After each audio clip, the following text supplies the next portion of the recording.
Malaglagi pitang aldaw ti panakagunod ti wayawaya ti syudad ti Baguio manipuri ti puwersa ti Hapones in 1945. Iti panakarambak ti 81st Baguio City Liberation Day na ipayan manan ti pamabigbig kan pamadnayaw dagiti veterano anang ilaban ti kapya ang mapaspasaran tayo iti agdama. Ada detalye ni Jezryl Khate Lapizar.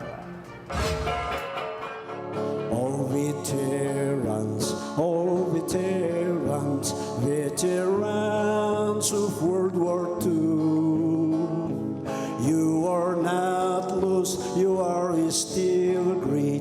We salute you, oh veterans.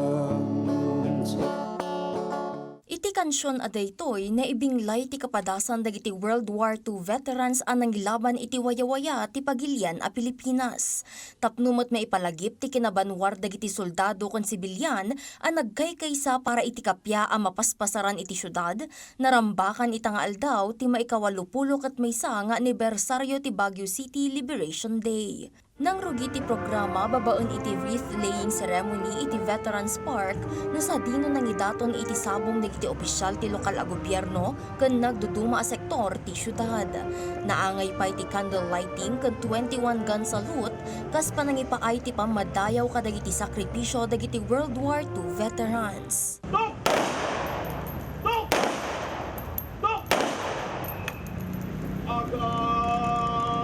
Panggap daytoy a programa ang mataginayon ti pakasaritaan ti Kinabannuar dagiti nangitandudo ti talna ken wayawaya iti syudad ken iti pagilian.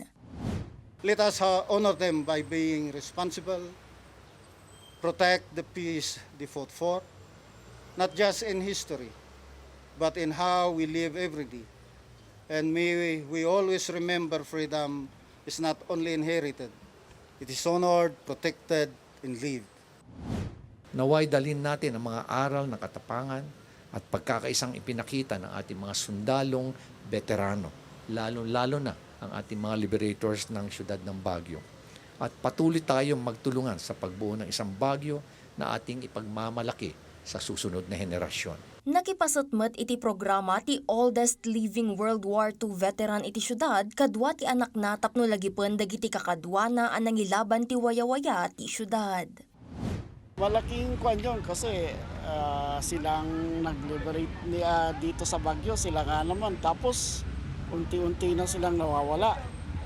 Ganun, yung parang sa akin, may iyak ka, parang ganun na dapat silang lahat, yung grupo nila. Ngayon nauubos sila, isa-isa na lang, siya na lang. Maswerte ako at saka ako ang pinakasaya sa mga kapwa ko veterano. Sana mapagbuhay ko para ako ay magtindig para sa kanila. Jezryl Khate Lapizar para iti Pambansang TV, iti Baro, Pilipinas.